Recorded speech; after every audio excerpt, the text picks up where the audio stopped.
Everybody, happy holidays to you and your family and friends. I'm Chris, the day-to-day apologist, and welcome to my History of Holidays Part 3. In this one, we're going to be talking about how Christmas came to be what it is known here today in America. Now, if you haven't had a chance, click that playlist button, scroll on down, click on the History of Holidays where you can watch Part 1, talking about Christmas origins, and Part 2, how Jesus became the center point of the Christmas holidays. Now, with that said, let's get straight into how Christmas came to be what it's known here in America today. Now, the first thing we need to focus on is the Pilgrims. That's right, you heard me, the Pilgrims. In 1620, the Pilgrims were here in America, and they decided not to celebrate any form of Christmas holiday. Why? Well, like the Puritans, they favored the ideas of James Cromwell, and in fact were even more serious than James Cromwell's idea of ridding society of moral decline by getting rid of things like Christmas. So they didn't celebrate it. In fact, from 1659 to 1681, the celebration of Christmas was not allowed.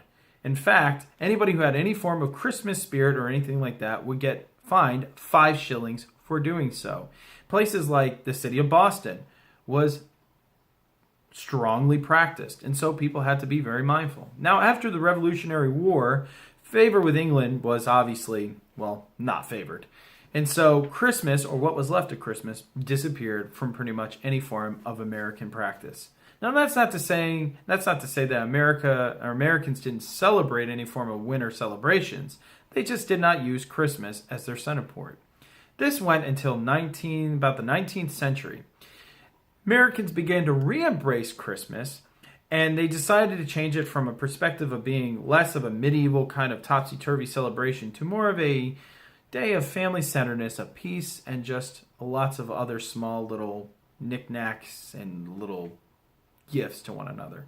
Where did this come from, you might ask? Well, 2 men are responsible for motivating this: Washington Irving and Charles Dickens. Now, Washington Irving did a sketch which was called The Sketchbook of Geoffrey Crayon, a series of writings about a celebration of Christmas in an English manner from a lord to a servant, where the lord accepted the servant into his home and treated him as an equal, and they celebrated the traditions of medieval Christmas, and they also exchanged gifts and showed love and goodwill to each other.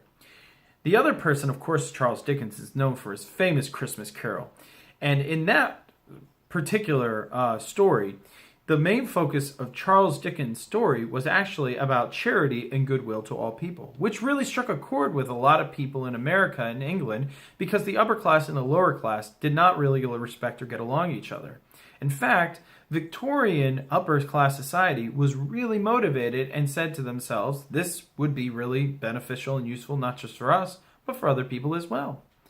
Now, interestingly, it was during that time that Victorian homes and upbringings with families were less disciplined and children were being more focused on, especially on their emotional needs, which gave parents an excuse to pamper and spoil them on Christmas Day and say, it's just out of charity and goodwill.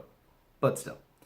Now, about 100 years go by, and America decided to take some of the traditions that we see today, like putting up a Christmas tree, stockings, writing letters, wrapping gifts.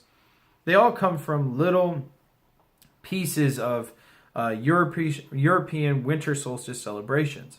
So though the origins are not, we celebrate things today, they certainly deserve a nod because of that's where they originally come from. Now, America has this conception that the way we celebrate the holiday Christmas season is how our ancestors and people of old celebrated it. But it's really not true. We have actually reinvented the Christmas season. And so that's pretty much how America has, once we took hold about 100 or so years ago, we really have not changed too much of the traditions. Now, a closing fact to you in this video: Christmas wasn't declared a federal holiday until June 26, 1870 by President Ulysses S. Grant, making actually Thanksgiving an older federal celebrated holiday by at least 7 years over Christmas. Hope you enjoyed this video. I hope you found it interesting. Make sure you hit that subscribe button, notification button, and make sure you pop on Christmas Day, as I will be posting stuff about Christmas, the name of it, why we call it that, Santa Claus, and the Christmas tree. God bless you guys. I hope you're enjoying yourselves.